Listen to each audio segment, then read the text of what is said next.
Buenos días. Después de unas vacaciones brevísimas, visto y no visto, los días de Semana Santa, continuamos con el seminario de Historia de la Psicopatología para Clínicos. En esta ocasión, la parte 5 del tema la psicosis. Y con esta parte, la parte 5, que se llama, o la he titulado, Dos visiones de la psicosis, Kraepelin y Freud, terminamos este apartado y nos pasamos al siguiente. ¿De acuerdo?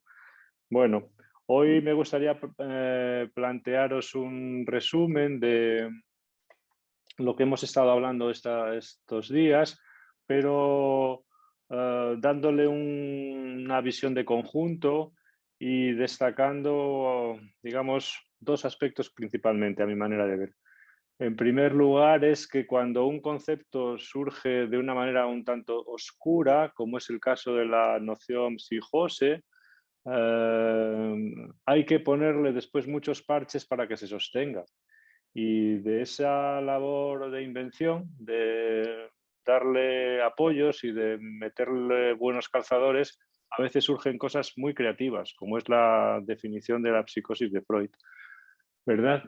Y por otro lado, pues todos los otros, las dicotomías, los binarios que se han ido creando cuando se ha tratado de sostener la noción inicial de la neurosis psíquica, luego volveré sobre ello, vemos que han complicado demasiado el campo y que para ser una noción fundamental, el uso que se hace entre los especialistas es a veces muy complicado. Y esa complicación actual es la complicación inicial, en una línea de pensamiento psicopatológico que en realidad no ha progresado en ese sentido más de la cuenta, o tanto como podría haber, en contraposición con Freud. Dicho todo esto, me gustaría, explicado claro, naturalmente con más detalle, voy a tomaros, como nos hemos referido principalmente a toda la historia de la clínica alemana, porque esta es una noción muy, muy alemana, he aprovechado esta ocasión para contraponer, contrastar, confrontar, si queréis, la figura de Kraepelin, que es el padre de la psiquiatría moderna, con Freud, como dos tendencias, dos líneas, dos grandes perspectivas y visiones de lo que es el campo de la psicopatología. Y tomando algunos elementos de sus obras, especialmente comentarios de ellos mismos, algunos detalles, vamos a repasar un poco todo lo que se ha dicho hasta ahora, a propósito de la psicosis, ¿de acuerdo? Bueno, entonces, en esta reflexión, como os digo, que he llamado Dos visiones de la psicosis, Kraepelin y Freud, vamos a usar, como hasta ahora, las tres lámparas del aparato metodológico nuestro, la clínica, naturalmente, que se formula con preguntas claras y sencillas, y para responderlas hay que concretarlas. Ese es el trabajo de la psicopatología. Y para responderlas con mayor firmeza, naturalmente, hay que echar mano de la historia, como hacemos a lo largo del seminario, y también de la epistemología, es decir, de la forma de construcción, de cómo se ha construido un determinado campo del saber. Os lo recuerdo porque todo lo que os comente hoy va en esta dirección. Las preguntas, es decir, la clínica, cómo se han respondido a estas preguntas, es decir, cómo los grandes pensadores a lo largo de la historia, de esta breve historia, han tratado de responder y qué han aportado y qué no, y la epistemología, es decir, cómo se ha construido esta trama de saber que se sigue llamando psicosis. ¿De acuerdo? Bueno, podréis deducir un poco de lo que hemos dicho hasta ahora, que partimos del hecho siguiente. En un momento determinado, en los primeros 50 años del siglo XIX, hay algunos autores alemanes, en concreto uno de ellos es Cannstatt, que comienza a usar un término, la palabra psicosis. No voy a recordar todo lo que ya hemos visto, ni otras cosas nuevas que quizás no hayamos comentado, pero pueden tener su interés. El caso es que este hombre, cuando la define, y la usa en algunas ocasiones en su libro, la define en un momento determinado como una neurosis psíquica, con estos términos. Inmediatamente esta neurosis psíquica es retomada por von Feuchterleben cuya fama, digamos, propulsa este término y es usado después por otros autores como Fleming, etcétera, etcétera. Y otros que no la usan, pero en un momento determinado, como es el caso de Griesinger o de Kraepelin, que no usan prácticamente el término psicosis, pero todos los de los alrededor sí, e incluso cuando los autores se refieren a la obra de Griesinger, hablan de Einheitspsychose, cuando él nunca usó ese término, o incluso cuando hablan de la obra de Kraepelin, hablan de la división que él hace entre las psicosis orgánicas y las psicosis funcionales, cuando él jamás usó esos términos, el término psicosis, por ejemplo. Pero bien, a lo que vamos. Vemos entonces que lo que tenéis que haceros a la idea es que tenemos ahí dos campos que se han unido en una misma voz o en una misma palabra. Neurosis psíquica. Dos campos unidos en un significante, en una palabra. Neurosis psíquica. A partir de ahí ya os podéis hacer una idea de cómo se desarrolla esa complicación, puesto que psicosis, es decir, neurosis psíquica, está compuesta de elementos muy heterogéneos. Son los elementos propios de las enfermedades nerviosas, pero al mismo tiempo de las manifestaciones psíquicas de las enfermedades nerviosas. Son campos muy distintos. ¿A dónde voy a parar con todo esto? Pues a lo que todavía se usa hoy en la actualidad, cuando alguien puede hablar de una psicosis metabólica o de una psicosis de Korsakoff, que son enfermedades que no tienen nada que ver con la esquizofrenia, ni menos aún con la paranoia, y usa el mismo término psicosis para hablar de la parafrenia. Y alguien puede decir, ¿pero qué tiene que ver la paranoia con una enfermedad con una sintomatología pseudopsicótica o mental, en todo caso? ¿Qué tiene que ver esa enfermedad ocasionada por un traumatismo o por una intoxicación con una parafrenia? ¿Por qué se mantiene el término? Algunos autores mantienen el término psicosis para todo eso. Pues es el mismo término psicosis que estaba en el origen, es decir, neurosis psíquica. Es decir, que hay quienes han mantenido ese enfoque unitario de mantener esos dos términos que en cierta medida se complementan y en cierta medida se estorban el uno al otro. Quienes han mantenido esa unión han tenido después que poner muchos parches en todo el edificio para poder sostenerlo. Parches de los que hemos hablado en muchas ocasiones. Por ejemplo, la división introducida por Möbius, por Paul Julius Möbius, que era un tipo para darle de comer aparte. Bueno, ahora mismo lo hubieran metido, estaría. Escribió un libro sobre la inferioridad de las mujeres, por ejemplo, para decirlo rápido. ¿No? Él pensaba que las mujeres eran seres inferiores. Y así escribió una monografía sobre ese tema. En fin, Möbius era un neurólogo, era un neuropatólogo. Y creó una división, una diferenciación entre dos términos que eran endógeno y exógeno, es decir, enfermedades causadas desde dentro y enfermedades causadas desde afuera, ¿verdad? Es decir, que para explicar todo ese galimatías, esa heterogeneidad, esa masa informe de la neurosis psíquica, ¿no? Es decir, de las enfermedades orgánicas, junto con las manifestaciones psíquicas, como que son dos campos que para sostener todo eso hay que empezar a separarlos. Una de las separaciones de los intentos de aclaración fue la introducida por Möbius, endógeno-exógeno. Bueno, él nunca explicó la verdad, porque me he tomado la molestia de revisar su libro sobre este término. Él nunca explicó hasta dónde llegaba lo exterior y dónde empezaba lo interior. No, estos son cosas, pero son dos términos que se prestaban mucho al juego, se puede decir así, de poder separar algo de ese campo informe que era la neurosis psíquica. Otro intento de separar eso, lo hemos visto, provino de Karl Jaspers. Karl Jaspers era un psiquiatra, un médico que se formó en Heidelberg y allí trabajó y escribió muy joven una obra que se ha vendido muchísimo y se tiene una gran referencia. Siempre se menciona que es la psicopatología general, la escribió con apenas 30 años y es una obra que tiene mucha más fama de lo que se ha leído, sin duda.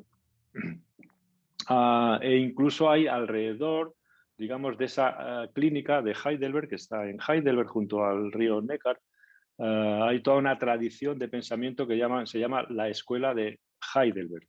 Por allí pasó Kraepelin como catedrático, pero bueno, Kraepelin no es muy bien visto entre los seguidores de la escuela de Heidelberg, pero sí estuvo Billman, luego estuvo Schneider, etcétera. Hay una serie de autores que han pasado por allí, gente con nombre, con mucha importancia, y han dejado su impronta, y han Jaspers, y han continuado los desarrollos que iniciara Jaspers y que continuara Schneider, etcétera, etcétera. Perfecto. Y Jaspers introduce, como os he dicho en alguna ocasión, dos términos para tratar de aclarar un poco el galimatías de la neurosis psíquica. Son los conceptos de proceso y desarrollo.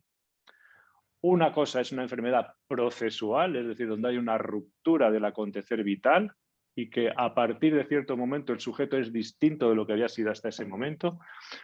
Tomad como ejemplo el brote esquizofrénico, por ejemplo, para él, por ejemplo, o un traumatismo, ¿no? Cráneoencefálico o lo que sea, o una intoxicación, una infección, que a partir de cierto momento el sujeto ya no se reconoce en lo que era antes.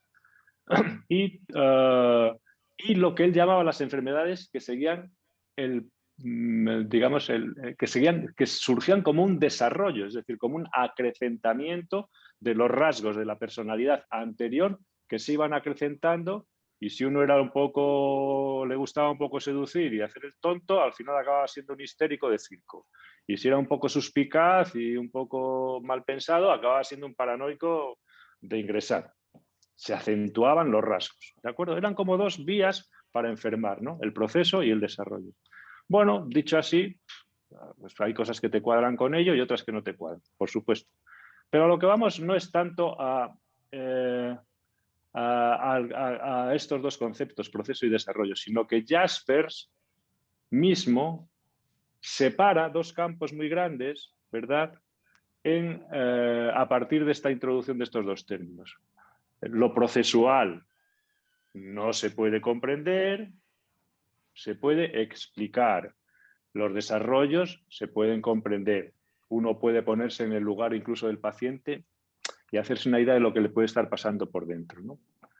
Claro, entonces, vamos introduciendo elementos binarios, ¿no?, que a la larga, ¿dónde van a acabar todo esto? Pues van a acabar en el hecho de que lo procesual no se puede comprender, es decir, solo se puede explicar de acuerdo con las leyes de las ciencias naturales y, por tanto, es una cosa orgánica. Es decir, comenzamos con el proceso del desarrollo y acabamos diciendo que son enfermedades orgánicas, en esa especie de desplazamiento de esos binarios. Y el desarrollo, en cambio, se puede comprender y podemos decir que es una cosa psíquica, biográfica. Son deducciones, ¿verdad? Pues lo planteo así de esta manera tan rápida, son deducciones demasiado apresuradas de una hipótesis que no está en absoluto comprobada.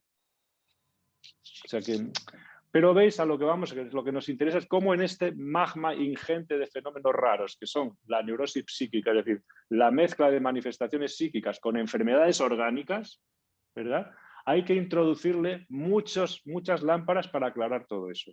Una de ellas es la de Jaspers, que a mi manera de ver, yo creo que complica incluso más las cosas de lo que estaban. Kurt Schneider le da una visión, bueno, un hombre con mucho talento, consigue simplificar un poco las cosas. Pero Jaspers me parece que a mi manera de ver, lo complica más. Otra de los intentos de aclarar, de iluminar esta neurosis psíquica, es decir, el concepto originario de psicose, fue la introducción de los términos funcional y orgánico. Pero fijaros cómo se introducen a veces, simplemente en un minuto os lo digo, cómo se introducen a veces los términos que después va a usar todo el mundo. Que tú vas al centro de salud y le dices al colega de al lado, oye, Suso, ¿qué te parece? Dice, pues es una psicosis funcional. Dice, ¿cómo? Pues una esquizofrenia. Dice, se usan ese tipo de términos que cuando le dice, ¿pero qué quiere decir funcional? Dice, ¿de dónde viene esto? Son términos que se usan muchísimo, pero no tienen ningún soporte, ¿verdad?, conceptual. Voy a deciros, por ejemplo, en el caso de funcional, dos cositas muy simples para que veáis cómo surge, que surge de una manera pues casi accidental, ¿no?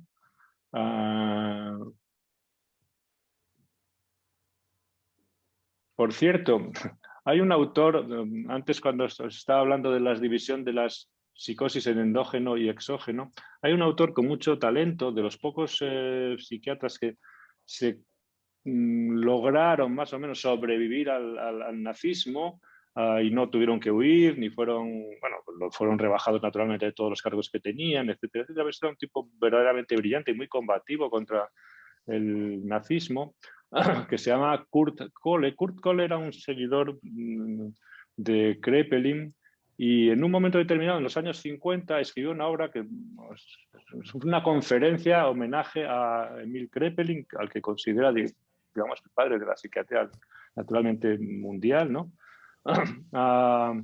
Y Kurt Kohle dice que titula la conferencia las psicosis endógenas o el oráculo de Delfos. Es muy bueno porque él cree verdaderamente que estas enfermedades endógenas son enfermedades, bueno, pues la esquizofrenia, la psicosis maníaco-depresiva, que de momento no se sabe cuál es la causa, pero que seguro que es material, orgánica, que estamos en un tris de pillarla ya casi seguro. Pero él es muy ingenioso y entonces dice que nos referimos al concepto endógeno y a las psicosis endógenas, pero como se podían hacer las preguntas a un oráculo, salvo que el oráculo en este caso, lo dice él de una manera muy ingeniosa, dice no responde con cierta oscuridad y no acaba de entregar, se puede decir así, ese saber, ¿no? Es decir, que los mismos defensores ven al final la limitación de todos estos desarrollos. A donde iba que la otra gran distinción es el término funcional que surge, no sabré yo todo esto, no nos interesa mucho, de un tal Karl Fürstner, no tenía nada que ver, es un neurólogo alemán. Escribe una obra que creo que hemos leído 2 y yo 3, que se llama Über Delirium Acutum, sobre el delirio agudo, ¿vale?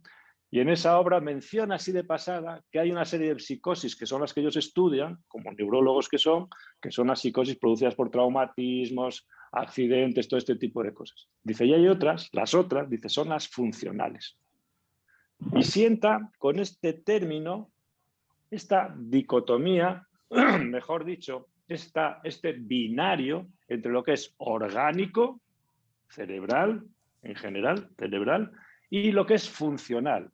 Es decir, donde no está dañado el órgano, sino solamente alterada la función. Y con eso se monta después todo el edificio con este retazo mínimo, se monta todo este edificio, porque son términos muy ágiles, muy de uso. Dices, no, eso es orgánico, no es funcional. Si dices es orgánico, tienes que demostrar dónde está la lesión o dónde está, digamos, la materialidad de esa enfermedad. Y si dices que es funcional, no la hemos encontrado todavía. Pero se supone que está. Esto lo dice muy claramente un tipo que a mí me gusta leerlo de vez en cuando, que también es un rockero de estos de la degeneración, que se llama Emmanuel Mendel, que escribió muy bien sobre la paranoia y en un momento determinado, cuando hace una crítica un poco, recuerda toda esta cosa de por qué hablan ellos, es un libro de 1902, y por qué usan ellos el término funcional en oposición a orgánico. Y él, que no le falta Mendel, que no le falta cabeza, dice, existe un gran desacuerdo entre los autores en cuanto a la clasificación de las enfermedades mentales en las que aún no existe un hallazgo anatómico. Es decir, no existe una materialidad probada, ¿no? Dice, se denominan psicosis funcionales y añade, pero con ello no se quiere decir que no existan cambios anatómicos. Es decir, no se quiere decir que no sean orgánicas, sino solo que hasta ahora no ha sido posible determinarlos con certeza. Esta frase, solo que hasta ahora no ha sido posible determinarlos con certeza, la leeréis en todos los autores defensores de la materia o de la causa orgánica de las enfermedades mentales. En todos, de una u otra forma lo acaban diciendo. En todos. Si leéis a Bleuler, y Bleuler un día que se le calentó un poco la cabeza, era un tipo muy circunspecto, un gran psicopatólogo, en Francia dio una conferencia sobre la esquizofrenia y lo dice con todas las letras. Dice, se puede probar la causa orgánica de la esquizofrenia en todos los frentes y preguntas que ustedes me quieran hacer. Bueno, ¿cuáles son? Bueno, vamos viendo, vamos viendo. Esto lo encontramos actualmente igual. Cuando le preguntas a los más forofos de las causas orgánicas de la esquizofrenia, estamos en ello. Al final ya surge la frase, siempre la fórmula, estamos en ello. Bueno, el caso es que estamos en ello y se han ido construyendo todos estos campos semánticos de significaciones, ¿verdad?, que surgen verdaderamente, como os decía, y esto es lo importante, lo que quiero que recordéis, de la cuestión de que un término original confuso, cuando se intenta mantener, se necesitan ponerle muchos parches, que son estas dicotomías o estos binarios de los que os he ido hablando. Los principales son endógeno versus exógeno, proceso versus desarrollo y funcional versus orgánico. En todo esto, atención, parece que las palabras son inocuas, pero las palabras crean campos y crean realidades. Y, por ejemplo, cuando se habla de una enfermedad endógena, muchos autores tienden a pensar que eso interno es hereditario. Es decir, que es algo que se transmite por la herencia. Ahora podríamos decir, es una enfermedad genética. ¿A dónde voy a parar con todo esto? Que uno empieza a difamar y acaba, digamos, arruinándole la vida al vecino. Pues con esto sucede lo mismo, porque el significante es creacionista. Las palabras crean realidades. Quiero deciros con todo esto que, si me da tiempo después, os hablaré un poquito de lo que ha sido la historia de la psicopatología alemana y cómo en un momento determinado, imaginaros en manos de gente que quiera sacar, que quiera hacer mal y daño, como se decía en mi infancia, este chico quiere hacer mal y daño. Si quieres hacer mal y daño, ¿verdad?, con una teoría que asegure que las enfermedades mentales son hereditarias, yo puedo hacer muchas cosas. Y eso es lo que hizo, por ejemplo, Rüdin, un psiquiatra nazi, ¿verdad?, fanático después del nacionalsocialismo, que antes de que apareciera Hitler y el nacionalsocialismo, él tenía la idea de que los enfermos mentales eran todas enfermedades hereditarias, como había propuesto Morel en Francia con la teoría de la degeneración. Pero este tipo lo llevó al extremo. ¿A qué extremo lo llevó? Pues al extremo que se llevó. Es decir, si las enfermedades mentales son hereditarias, no tienen, por tanto, tratamiento, no tienen ninguna afectación del medio, hagamos lo que hagamos con ella, ¿qué tenemos que hacer? Pues tenemos que limpiar la naturaleza. Es decir, lo que tenemos que hacer es, primero, una medida profiláctica de evitar que estos seres se reproduzcan, ¿verdad? Y en segundo lugar, ¿verdad?, tenemos que hacer una eugenesia, es decir, una purificación de la raza. Y bueno, ya llevados al último extremo, mira, los metemos en el campo de concentración, que así nos abreviamos que estén comiendo toda la vida. Y esto es lo que se hizo. Es decir, que ojo con estas bobadas, este tipo de teorías que parece que no dicen nada y que están fundadas sobre alfileres, pero a la larga, endógeno, hereditario, eugenesia, segar la naturaleza de malas hierbas, ¿y dónde se puede acabar? Ojo, por tanto, que estamos usando a veces palabras que no dicen, que no tienen ningún fundamento ni clínico ni teórico importante, pero se dan por supuesto demasiadas cosas. Y esto en nuestro medio hay que andar con mucho, lo mismo que se han dado, pues cuando se dice que la depresión tiene que ver con la serotonina y que por tanto los antidepresivos pueden revertir el proceso y reequilibrar el equilibrio bueno, se puede decir así, de la serotonina. Y le preguntas a los farmacólogos de verdad, dice, dígame usted, por favor, que la incidencia de un antidepresivo como la fluoxetina con respecto a la recaptación, al equilibrio de la... Dice, mire, los antidepresivos IRSS, hasta donde se ha probado, con evidencia científica, tienen un efecto bien probado, que es el retardo de la eyaculación. Dice, joder. Dice, pues tantas alforjas para el burro, y esto te lo dicen los que se dedican a los farmacólogos, de verdad. Entonces, bueno, que uno empieza a hablar y después puede acabar... hay que andar con mucha prudencia con eso. Por eso estamos haciendo esta revisión conceptual que es necesario hacerla, ¿verdad? Por otra parte, la fluoxetina es un medicamento fabuloso. O sea que no estamos... Pero hay que saber que es digamos, es un uso empírico el que se hace, funciona, pero que no nos cuenten el cuento de lo que, cómo se hila y se explica todo, como si estuviera bien trabado desde el punto de vista de la evidencia. Eso es un poco más sospechoso. Bueno, vamos a ver entonces que con este punto de vista, ¿verdad?, donde se ha tratado de mantener, de sacar adelante, de que coexistan estas dos uniones de lo orgánico y lo psíquico, de la neurosis, es decir, de lo orgánico, de lo, como se decía entonces, de lo que es el sistema nervioso y lo psíquico, las manifestaciones psíquicas de las enfermedades orgánicas, ¿verdad? Se ha ido desarrollando poco a poco una visión de las enfermedades mentales en el sentido muy médico. Porque uno, claro, puede preguntarse, pero bueno, ¿por qué no separan ahí lo psíquico de lo físico, de lo orgánico, ¿no?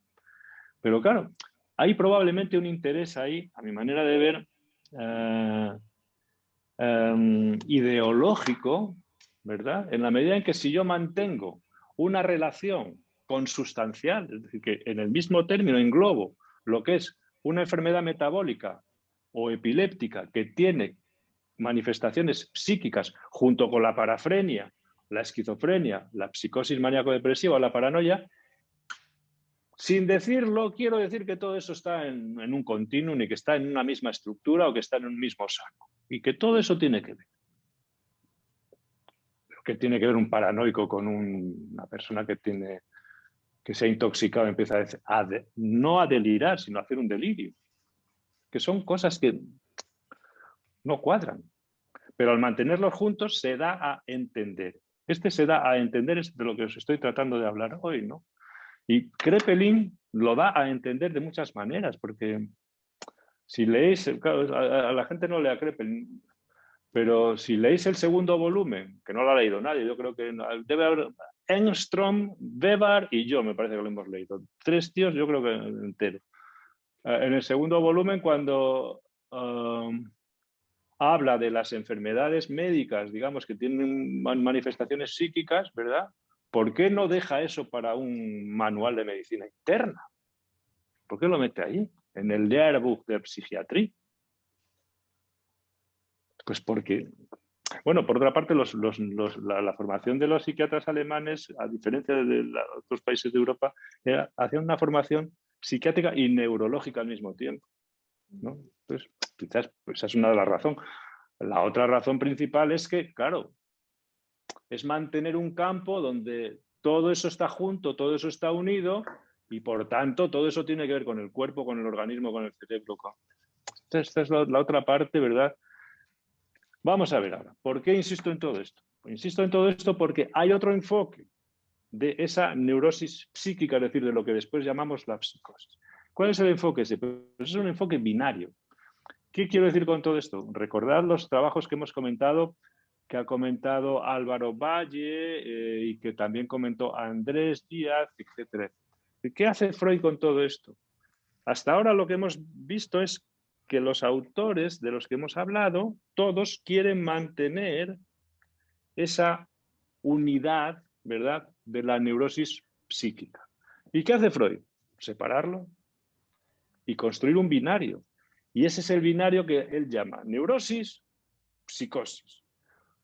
Neurosis, psicosis, pero todo psíquico. Y ya tenemos un enfrentamiento entre dos conceptos y a partir de ese enfrentamiento, de ese binario, podemos construir un campo y es la construcción de toda la psicopatología. ¿Se entiende? Esto es muy importante que lo entendáis porque el mismo hecho, si lo separas, enfrentas esto a esto y a partir de ahí vas construyendo. Si lo mantienes juntos, lo único que puedes meter es calzadores para que eso se sostenga. Endógeno, exógeno, funcional, etcétera, etcétera. ¿Veis cómo está construido el campo del saber? ¿No? Entonces, Freud, la gran, a mi manera de ver, con respecto a la constitución del campo de la psicosis, lo que hace es esto. Es que puede hablar de la psicosis psíquica y de la neurosis psíquica, es decir, todo psíquico o psicológico, enfrentando esos dos campos. Lo orgánico a él no le interesa, él es neurólogo. Lo orgánico para los neurólogos y para los médicos. Él es, como psicopatólogo, se queda con la neurosis y la psicosis desde el punto de vista psíquico. Y las enfermedades orgánicas no son suyas. ¿Se entiende? No las mantiene como los demás. Ni hace de la neurosis y la psíquica algo unido, sino lo separa y dice, esto se llama neurosis y esto se llama psicosis. Y la psicosis no es una prolongación de la neurosis, es una estructura distinta. ¿Se entiende? Y esta es la gran, entiendo yo, contribución que hace Freud, la fundación de este binario que algunos autores, por mucho que hayan leído, como Karl Jaspers, dice, sí, el fundamento de la psicopatología es la oposición de la psicosis y la neurosis. Pero si eso es una cosa que hizo Freud. Y la gente dice, no, ya dijo Jaspers, pero Dios, pero ¿de qué mundo sale la gente?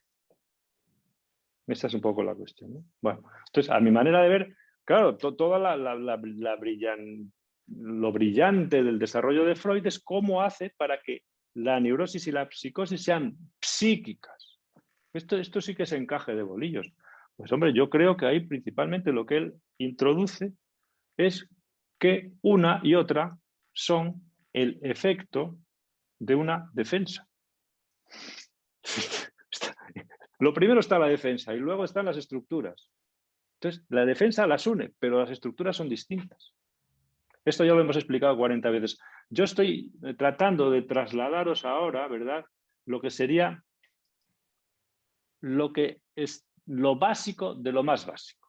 Vamos quitando en un edificio, quitamos los estores, las ventanas, las plantas, los cuadros, la percha, el diván, todo este tipo de cosas. Luego quitamos las paredes y nos vamos a quedar simplemente después con los hierros, con el forjado y con los pilares. Yo trato de llevaros ahí para que veáis cómo se ha montado todo esto y podáis juzgar vosotros después un poco en qué mundo estamos, ¿no? Entonces, la defensa hace que la defensa es una decisión y si hay una decisión hay un sujeto y si hay un sujeto es algo mental, no es algo del cerebro. El cerebro da chispazos, pero el sujeto decide. Si hay un sujeto que decide, es algo donde el sujeto interviene, por tanto es algo psíquico, ¿no? Entonces, es a partir de la defensa, ¿verdad?, que tiene ese pie ético y ese pie en la patología, en la creación de la determinación clínica que tiene esas decisiones, todo el mundo de la psicopatología, ¿no? Entonces, aparecen esas dos formas generales, forzadas naturalmente, porque hay muchas cosas mezcladas ahí también, ¿no? Pero bueno, es así como se va construyendo este campo. Deja, como os digo, las enfermedades médicas a un lado para la medicina y él se ocupa del mundo de la psicología patológica, como se decía en aquella época. Perfecto. Claro que todo esto a la larga da dos visiones muy distintas de la patología, ¿no? Por una parte, fijaros que en el primer grupo de lo que hemos estado hablando continuamente son de enfermedades y que, por ejemplo, el sueño de todos estos autores es descubrir, crear, inventar las enfermedades que son distintas unas de otras, ¿vale? Sí, pues una invención, al fin y al cabo. Luego lo veremos esto más detenidamente con Kraepelin, pero es una invención muy legítima. Pero tenemos enfermedades y tenemos los síntomas, ¿verdad?, que le dan forma a esas enfermedades, pero los síntomas son concebidos como la expresión de la enfermedad. Alguien tiene un delirium es porque tiene una enfermedad infecciosa, tiene un delirio es porque tiene una enfermedad mental que se llama esquizofrenia, etcétera, ¿no? Perfecto. Del otro lado, del mundo de Freud, viene otra orientación completamente distinta, porque no se interesa tanto por la cuestión de las enfermedades, sino de las personas que se enferman. Y eso ya es distinto. Las personas se enferman y los síntomas ya no son la expresión de la enfermedad, sino que es algo que el sujeto monta para algo. Es decir, el síntoma tiene una función y tiene una expresión de algo que a veces ni el sujeto conoce. ¿Ves cómo los valores en estos dos grandes pilares de lo que es el mundo de la psicopatología psiquiátrica y de la psicopatología psicoanalítica se van armando por caminos completamente distintos. Entonces, a mi manera de ver, que es lo que quiero ahora exponer con un poquito más de detalle, donde Kraepelin ve enfermedades, Freud ve a un sujeto que intenta reequilibrarse, ¿no? Y de ahí nacen dos corrientes, o se extreman, digamos, dos corrientes que a la larga acaban por tener trayectorias asintóticas, no que vayan en paralelo, sino que se van alejando más cada una de otra. Después hay que hacer naturalmente bucles, juntarlas, aprovechar lo que dicen de un lado y de otro para mejorar, ¿no? Por supuesto. Bueno, el segundo punto de la clase de hoy que quiero exponeros es dedicar unas palabras a los representantes principales de la psicopatología alemana, ¿no? Freud, naturalmente, y Kraepelin. Me refiero a alemán con la lengua alemana, ¿no? Que hablaban alemán y que escribían sobre todo en alemán, ¿no? Bueno, entonces no se pueden poner en el mismo pie, naturalmente. Es decir, Kraepelin hace una contribución y da un orden y una sistematización a todo el campo de la patología mental. En el caso de Freud no se puede poner en el mismo pie, puesto que Freud inventa algo que hasta entonces no existía. Inventa una nueva clínica, inventa una nueva teoría. Freud remata, se puede decir así, organiza todo un campo que ya estaba, pero Freud inventa el campo. Son como planos distintos, ¿no? Pero bueno, en cualquier caso, si tienes que decir, dime dos grandes, pues mira, Freud y Kraepelin. Unos dicen Freud era un canalla y otros dicen Kraepelin era un canalla. Bueno, pues se ve que hay, digamos, como campos, hay un enfrentamiento porque están defendiendo posturas muy contrarias. ¿Qué posturas muy contrarias? Bueno, voy a hablaros un poquito, dos palabras sobre quiénes eran y luego voy a coger algunos detalles para que veamos este enfrentamiento, esta confrontación, ¿no? Una confrontación que conviene también leer a los dos, ¿eh? Bueno, Kraepelin y Freud se parecen en muchas cosas.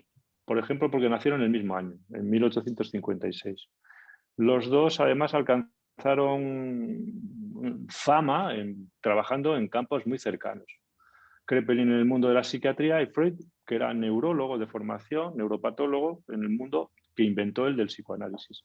Kraepelin iba para oftalmólogo, pero tuvo un problema con los ojos cuando, pues, claro, trabajaban, tenían que hacer tinción para la microscopía, para observar, mirar, y tuvo un problema que le afectó a la visión y tuvo que dejar todo ese mundo, ¿no? Y se replegó y se dedicó a la psiquiatría. Nosotros publicamos las memorias de Kraepelin y os recomiendo que las leáis. Luego os traeré algún fragmento de las memorias de Kraepelin. Pero bueno, ya os digo que eran personas que tenían algunas cosas en común, como el año de nacimiento. Eran personas de cultura las dos. Los dos hablaban español, italiano, inglés, alemán por supuesto. Leían en griego y en latín, gente con una buena formación.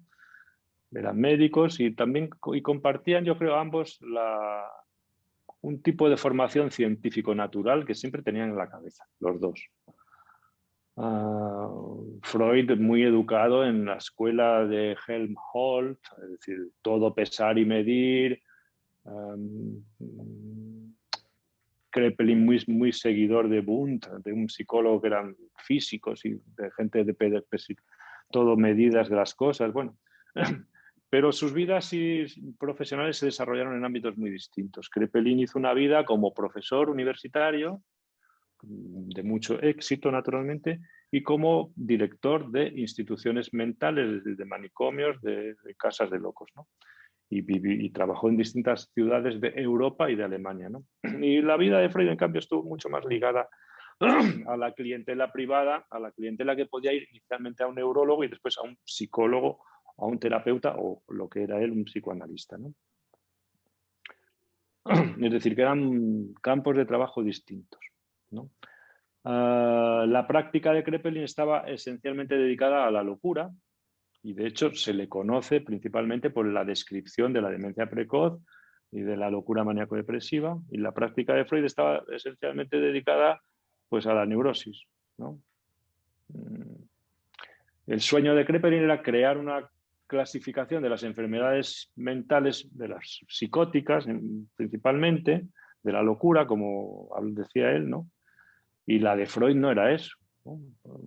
Freud no pretendía crear una clasificación. De hecho, las clasificaciones las hace para uso suyo, para ver lo que puede tratar y para ver lo que no puede tratar, ¿no? Freud crea más bien una visión, una doctrina.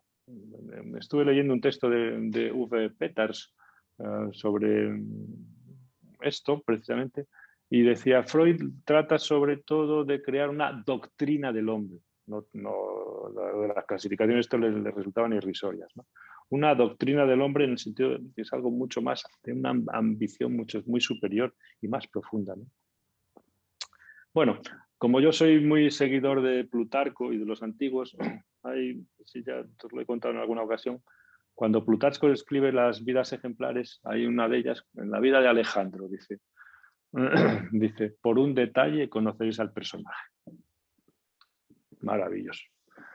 Voy a daros 4 detalles de Kraepelin sacados de, como yo lo he leído mucho, porque me gusta mucho leer a Kraepelin, la verdad, de distintas obras, ¿no? Desde las memorias al Führung, al Lehrbuch, al todo lo que escribió, bastantes cosas muy repetitivas, pero bastantes. Y de Freud 4 detalles para que veáis 2 maneras de pensar el pathos muy distintas y 2 pilares en los que estamos, ¿verdad? Que están casi de lo mismo, pero no tienen ni la misma orientación ni llegan de ninguna manera a las mismas conclusiones, ¿vale? Esto es muy importante y aplicado sobre todo al campo de la psicosis, ¿vale? Bueno, pues como os decía, de Kraepelin extraigo 4 detalles. El primero de ellos tiene que ver con la visión de la enfermedad y de los enfermos. Y lo he sacado de... Esto está en el libro de Introducción a la Psiquiatría Clínica, creo que antes de la presentación del enfermo melancólico, o incluso durante la presentación del primer enfermo que presenta, que es un melancólico, dice estas palabras: atención, y si hay algunos que seáis un poco susceptibles, podéis tomar Tranquimacin, no os preocupéis. Esto está escrito por Kraepelin, el padre de la psiquiatría moderna. Todo alienado, escribió en 1905, constituye de algún modo un peligro para sus circundantes, pero en especial para sí mismo. Al menos 1/3 del número total de suicidios tienen por causa ocasional trastornos mentales diferentes. Como en menor escala ellos son también los inductores de los crímenes contra el pudor, de los incendios, robos, estafas y otros. Multitud de familias lloran su ruina por causa de estos desdichados enfermos que disiparon fortunas o medios de existencia en insensatas empresas o a causa del empeño en aliviar sufrimientos sociales o corporales nacidos por virtud de la pereza, de la incapacidad para el trabajo, que acompañan casi siempre a todos los trastornados de la mente. Solo una mínima parte de ellos, atención, solo una mínima parte de ellos sucumbe pronto en la edad mediana. Los demás perduran años y años imbéciles o dementes.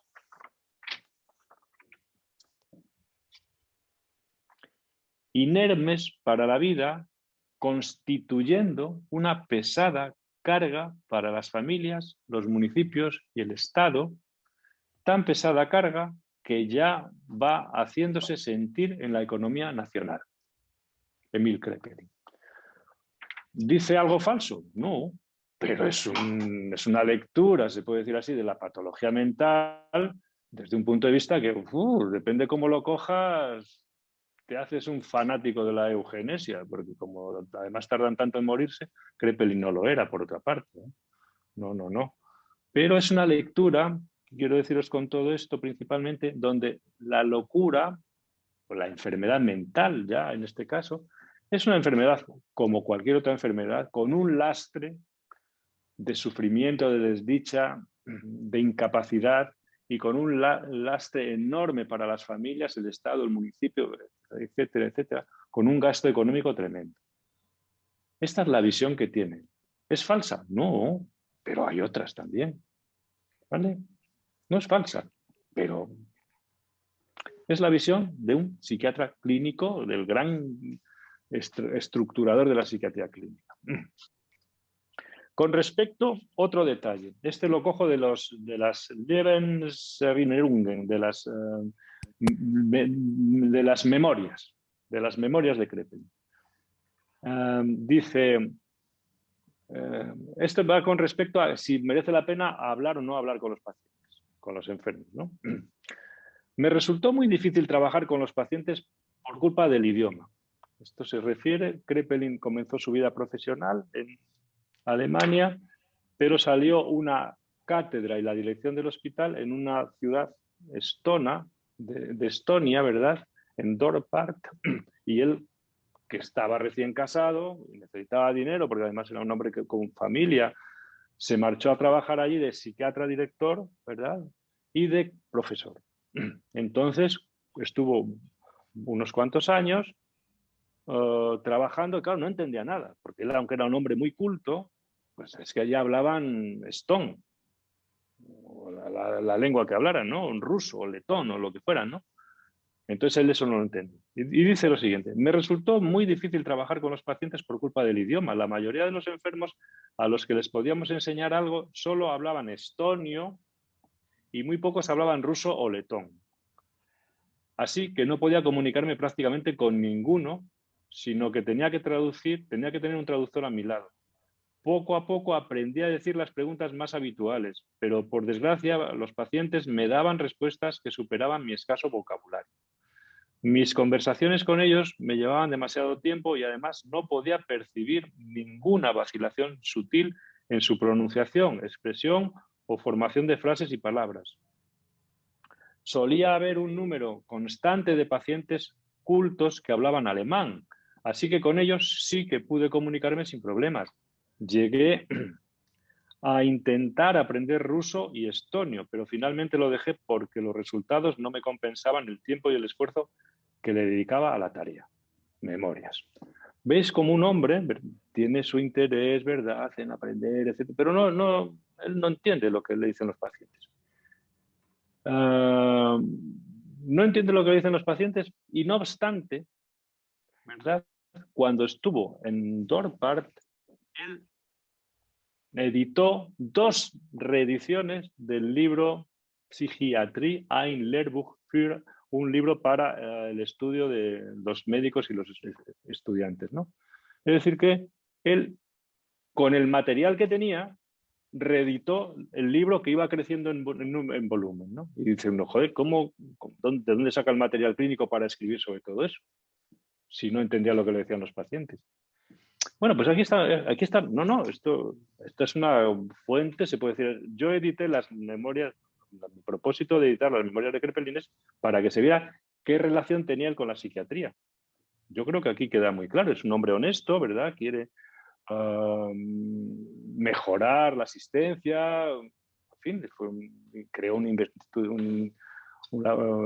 instituto de investigación como nunca ha habido ninguno en el mundo, en fin, pero tomarse en serio las palabras de los pacientes, él consideraba que no era necesario.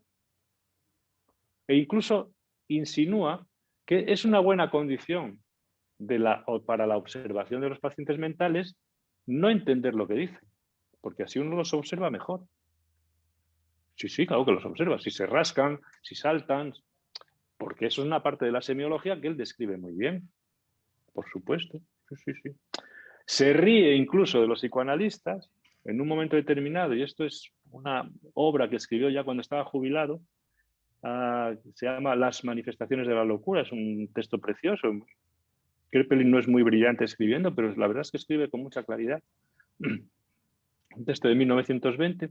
Entonces se mete con los psicoanalistas. Cuando puede, tiene ocasión, le mete una puya, porque sabe naturalmente que los psicoanalistas tienen una fuerza tremenda, ¿no? O sea, que son verdaderamente sus enemigos directos, pero eso es un pilar que se le escapa a su control completamente. Y dice, muchas quimeras del psicoanálisis se originaron precisamente desde los testimonios de los enfermos. aparte de la interpretación más o menos arbitraria del observador, la autodepreciación del enfermo genera considerables errores. Es decir, quiere decir que, pero ¿cómo se toman estos tíos las palabras de los enfermos en serio si un loco dice locura? Y aquí lo dice él, ¿no? Aparte de la interpretación más o menos arbitraria del psicoanalista, la autodepreciación del enfermo genera considerables errores. Bueno, son maneras, ¿verdad? Vamos a trasladar todo esto al campo de la locura, que es del que estábamos hablando. Con respecto a la demencia precoz, que se puede decir así, ¿por qué conocer a Krepelin? Pues mira, porque describió la demencia precoz que después, poco tiempo después, se llamó esquizofrenia. Vale. Dice, por ejemplo, vamos a 1899, a la edición sexta de su libro de texto, que es donde describe esta enfermedad. Dice, estas son las definiciones típicas de Krepelin. Dice, bajo el término demencia precoz nos permitimos reunir actualmente un conjunto de cuadros clínicos que tienen la particularidad común de conducir a estados de deterioro psíquico característicos. Estas definiciones de Krepelin siempre hace una definición y dice, provisionalmente diré que, es un tío en eso muy, pero provisionalmente lo iba diciendo todo, siempre se lo dijo, ¿no? De momento definiremos la locura maníaco-depresiva como, pero esto en el DSM-5 se coge la definición de Krepelin. Pero él, la verdad es que en eso es muy elegante, ¿no? Bueno, entonces dice, son enfermedades caracterizadas por el deterioro psíquico, un tipo de deterioro, ¿no? Puede parecer que tal resultado no sea sistemático, pero su frecuencia es tan grande que estamos obligados por el momento a mantenernos en esta definición. Bueno, ¿cuál es el fundamento de la definición? Bueno, pues que estamos obligados por el momento, etc. ¿Vale? Esto es una pincelada, ¿no? Traigo este texto en breve para ver que el énfasis del autor se pone principalmente en el deterioro del enfermo y que este enfermo sufre pasivamente ese deterioro. Luego veremos cómo en Freud lo vemos desde el otro punto de vista totalmente, ¿no? ¿Cuál es el método que usa Krepelin para construir sus enfermedades? O para inventarlas, si me permitís. O para descubrirlas, si sois más forofos de esto. Krepelin era profesor, como sabéis, y por tanto tenía vacaciones durante el verano. A Krepelin le gustaba viajar mucho, escribió cosas de psiquiatría transcultural y, bueno, pues él hacía el tiempo que tenía, podía ver a pacientes o los veían sus colaboradores, pero instauró un tipo de forma de trabajo, de metodología, que eran las Zahlkarten, que son como las Zahlkarten, son las tarjetas de recuerdo. Son unas fichas, para entender, unas fichas de diagnóstico, unas fichitas, como estos del centro de salud, más pequeñas que estas, la mitad, ¿no? Unas fichitas donde anotaba el nombre del paciente, la fecha de ingreso, el motivo del ingreso, 4 cositas y cómo evolucionaba. La verdad es que hay 2 autores alemanes que las han estudiado mucho y sobre esto se ha hablado mucho. E incluso en algunas publicaciones hay fotografías de ellas. Tienen muy pocas cosas escritas, la verdad, muy poco. Entonces,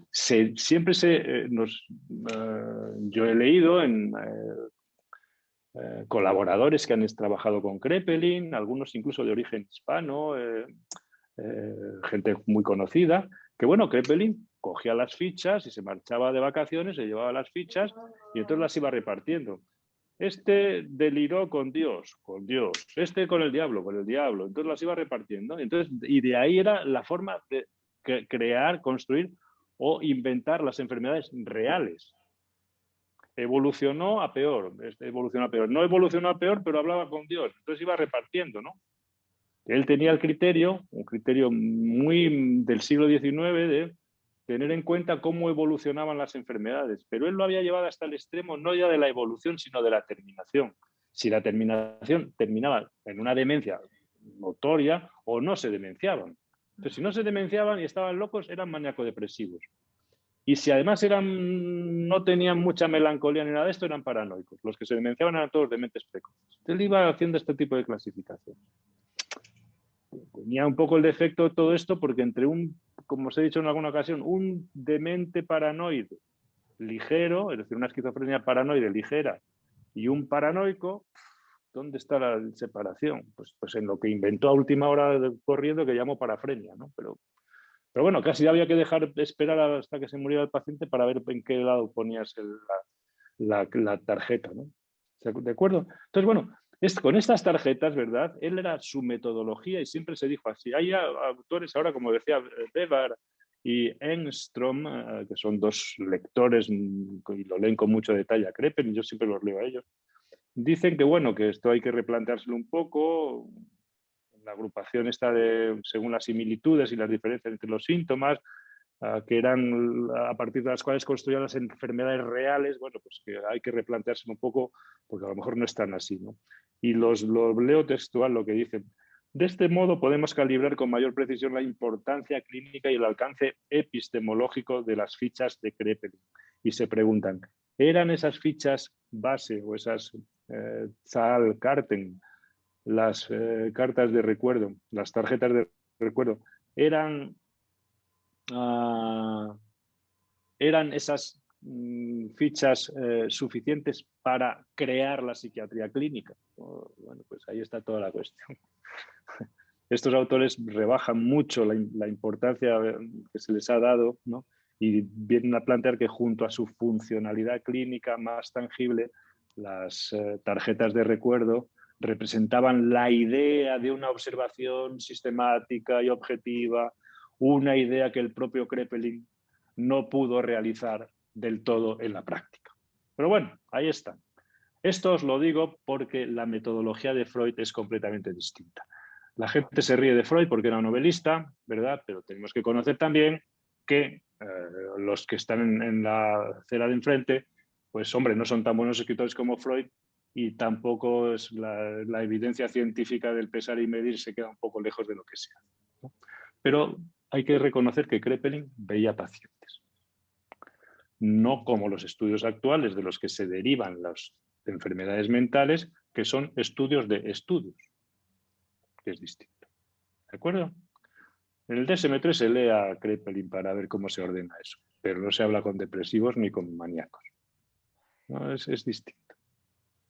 Una cosa es hacer meta-estudios o meta-análisis y otra cosa es, como esta gente, es vivir con los locos y los maníacos. Entonces, para mí, la credibilidad con un enfoque distinto al que yo sostengo está más en esto que en otras cosas. Voy a daros ahora, y permitidme que os dé todo el tostón pero es necesario, algunas pinceladas de Freud para que veáis el otro mundo, ¿verdad? Que es en el mundo en el que nosotros estamos y que tenemos que conocer sus fundamentos, ¿no? Son trayectorias, da la impresión que asintóticas, la de Krepelin y la de Freud, pero cuando leemos, una de las razones por las que yo me empeñé en publicar el libro de las memorias de Krepelin fue porque cuando lees la historia del psicoanálisis, de la presentación autobiográfica o la historia del movimiento psicoanalítico que escribe Freud, ¿no? Joder, lees a un tío apasionado. O sea, Freud lo que le pone es hablar de los pacientes, de la clínica, de cómo se le ocurrió aquella idea de la narcisista. Todo eso es de lo que él escribe, ¿no? Lees las memorias de Krepelin y te da la impresión de que es un hombre que es un gestor, un organizador, come con los catedráticos, le gusta mucho andar en bici, sube las montañas, va, viene, tiene la familia, pero no habla de los pacientes. Eso es una parte de su trabajo, ¿no? Él viaja, va, viene, organiza la asistencia. Conocí al doctor Mebius cuando en una ocasión... Bueno, pues la vida de un profesor, ¿no? No transmite esa pasión y en cambio los escritos autobiográficos de Freud son muy, muy apasionados. Se puede llamar así la pasión de Freud o el deseo, ¿no? La pasión de Freud es una expresión que usa Lacan en un momento determinado. Yo creo que Freud era, aunque era tan circunspecto y tan burguesón, ¿no? Pues era con su trabajo, con la pasión de la indagación de la condición humana, era un hombre apasionado. Bueno, voy a leeros para que veáis un contraste que yo lo vi rápidamente cuando Freud escribe sobre su trabajo. Dice lo siguiente, dice, dos temas recorren el presente trabajo. Se refiere al libro Presentación autobiográfica. Mi peripecia de vida y la historia del psicoanálisis. Están unidos del modo más estrecho. La presentación autobiográfica, este libro, muestra cómo el psicoanálisis se convirtió en el contenido de mi vida y obedece al justificado supuesto de que no merece interés nada de lo que me ha sucedido personalmente si no se refiere a mis vínculos con la ciencia. Un tío apasionado. El doctor Freud, que era un enclenque, que era como yo de alto, pesaba probablemente lo mismo, era un tío apasionado. Esa vinculación consustancial, la de Freud, está siempre presente en su obra, ¿no? Cuando escribe la historia del movimiento psicoanalítico, siempre lo encuentras apasionado con lo que él hace, con sus pacientes, con lo que va pensando, ¿no? Eso no está en las memorias de Kraepelin. Hay otras cosas, es otro mundo. No estoy criticando a Kraepelin con esto, ¿no? Es otro mundo. Es un mundo más de un organizador, de un gestor de asistencia, de la investigación, etcétera, etcétera.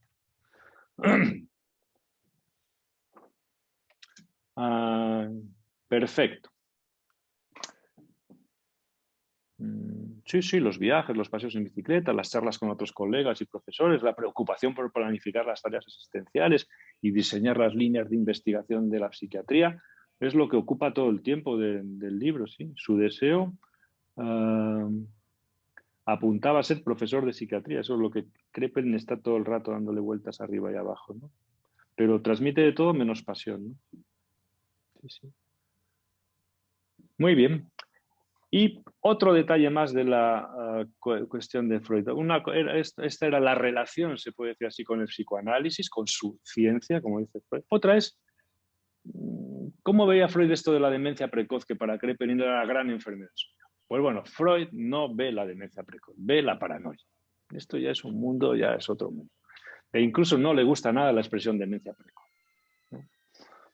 ¿A qué viene esta bobada que os estoy contando? Pues porque la demencia precoz es por excelencia, o la esquizofrenia es por excelencia, la muestra de la degradación, del deterioro, de la incapacidad y de la pasividad del sujeto, cuando la enfermedad afecta de esa manera, afecta con una degradación de las facultades. Pero Freud no coge ese modelo, coge el modelo justamente contrario, el modelo de la paranoia. Y se lo dice a Jung en muchas ocasiones. Ahí hay unas cartas de intercambio, ¿verdad? Jung le comenta un caso que está escribiendo, naturalmente su tesis doctoral, no sé si la habéis leído, la podéis leer, está bastante bien, sobre los trastornos de la asociación en la esquizofrenia, y presenta un caso, lo va discutiendo mucho rato. Entonces, Jung le dice, a mi paciente esquizofrénica, y Freud le dice, su paciente paranoica, están todo el día discutiendo con esto, ¿no?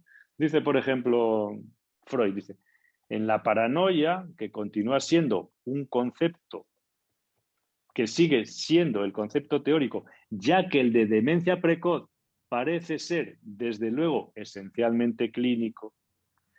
Y luego le dice Freud, escribo paranoia y no demencia precoz, pues considero que la primera es un buen tipo clínico y la segunda un mal término nosológico. Vale, ya lo arreglo. La paranoia es un buen tipo clínico. La otra es un mal término nosológico. Es decir, que podría sacaros de aquí muchas comentarios, pero no vale la pena, ¿no? Para ir terminando, dos detalles más. El delirio, los síntomas. Veis que para Kraepelin y en general en ese tipo de pensamiento, las manifestaciones, los síntomas, expresan, digamos, son las puntas de lanza de la enfermedad que está detrás, de las manifestaciones advierten, digamos, del mal que está detrás, ¿no? Pero en Freud esto todo está completamente alterado, ¿no? Es distinto completamente. El más firme pilar para fundamentar la vertiente reconstructiva proviene del análisis de Freud del texto autobiográfico del doctor Paul Schreber. donde afirma taxativamente, dice Freud, que la formación delirante, el delirio, contra lo que se ha dicho y se dice, no es el signo de la enfermedad, sino el intento de restablecimiento. Entonces, aquí tenemos una frase que por sí sola ha marcado dos líneas contrarias, dos ejércitos contrarios, dos líneas asintóticas que no pueden juntarse.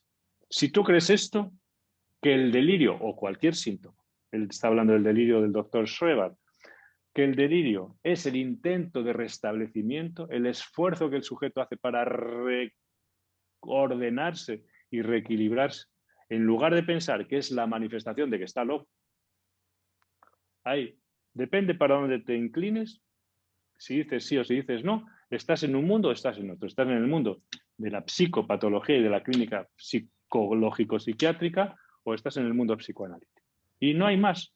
Lo he querido llevar un poco hasta estos extremos para que veáis que, aunque la formación de los residentes, nuestros residentes, está naturalmente destinada a que se formen en todo ello, a que conozcan las descripciones de Kraepelin, a las de Clerambault, que lean todo esto para formarse, y hay que hacerlo, pero desde el punto de vista de la luminosidad está por otro lado. No. La descripción tiene un tope. Una vez que ya lees 4 retratos del melancólico, ya has aprendido lo que es, ya es suficiente, ya no. El análisis ya aprendiste lo fundamental. Con eso ya tienes que ir a ver por qué este sujeto dice esto y no aquello, por qué delira con esto y luego con aquello, por qué se enfermó en tal situación y no en tal otra. Y esto no lo da la perspectiva descriptiva de la psicopatología, que piensa que las enfermedades son enfermedades y que el sujeto interviene poco, nada o casi nada en ellas. Y ahí está la elección que nosotros tenemos que hacer. Y por último, y ya termino, os había sacado a colación antes las maneras de investigar, ¿verdad?, de Kraepelin, donde con sus fichas, de muchos casos, él hacía un tipo clínico, ¿verdad? Él decía, joder, he visto 48 casos de neurosis con obsesiones, impulsiones, tal, y todos estos se parecen en esto. Y el tipo clínico es este, ¿no? Freud también tiene experiencia y conoce unos cuantos obsesivos o muchos obsesivos y muchos histéricos y muchos fóbicos, menos psicóticos o casi muy pocos. Perfecto. Pero Freud no hace un sumatorio y un denominador común de todos los casos. No. El procedimiento metodológico de Freud es distinto, es más creacionista en ese sentido. En el sentido de que Freud coge un caso y de ese caso construye el tipo clínico. Un caso estudiado en todos sus detalles es lo que constituye el tipo clínico. Dora, la histeria. Hans, la fobia. Ernst Lanzer, las obsesiones, la neurosis obsesiva, etcétera, etcétera, etcétera. Es decir, no es que Freud no tuviera más pacientes obsesivos, no, pero cogió uno el que le pareció paradigmático o ejemplar y lo elevó, se puede decir así, al estatuto de tipo clínico. Es una metodología distinta, apoyada, y con esto termino, apoyada, ¿verdad?, en que Freud era un gran escritor. Y su prosa es de una elegancia, de una perspicacia tan envolvente y tan grácil, ¿no?, que verdaderamente se podía permitir redactar como lo hacía. Si hubiera sido torpe y hubiera elegido este tipo de metodología de redactar grandes historiales, pues nos hubiéramos aburrido muchísimo con él. Pero no, era un gran escritor. Entonces yo creo que esa capacidad que tenía se adecuó perfectamente a este tipo de metodología de escribir muy bien un caso en todos sus detalles, porque él era capaz de hacerlo, y a partir de ahí establecer una estructura clínica pequeña, es decir, un pequeño tipo clínico, como podía ser la fobia o lo que fuera. ¿Se entiende? Bueno, con esto dejamos esta clase que me parecía necesaria, este broche, se puede decir así, de honor, de homenaje a Freud, a Kraepelin, para cerrar un poquito estas dos maneras que tenemos todavía actualmente de seguir viendo la psicosis y con todos los problemas que se plantean de uno y de otro lado a la hora de conceptualizar. Y probablemente hay cosas que tenemos que coger de un lado, yo tengo una orientación clara, pero tengo que coger mucho de la parte más descriptiva, ¿verdad? Porque me viene muy bien a mí para pensar y vosotros hacer lo que os dé la gana. Pero hay que conocer las dos. ¿De acuerdo? Entonces, vamos a dar por terminada el tema de la psicosis con esta quinta intervención, este homenaje a Kraepelin y a Freud a propósito de la psicosis. Y el próximo día continuamos con el tema que corresponda, que ahora no sé cuál es. Vamos a pasar.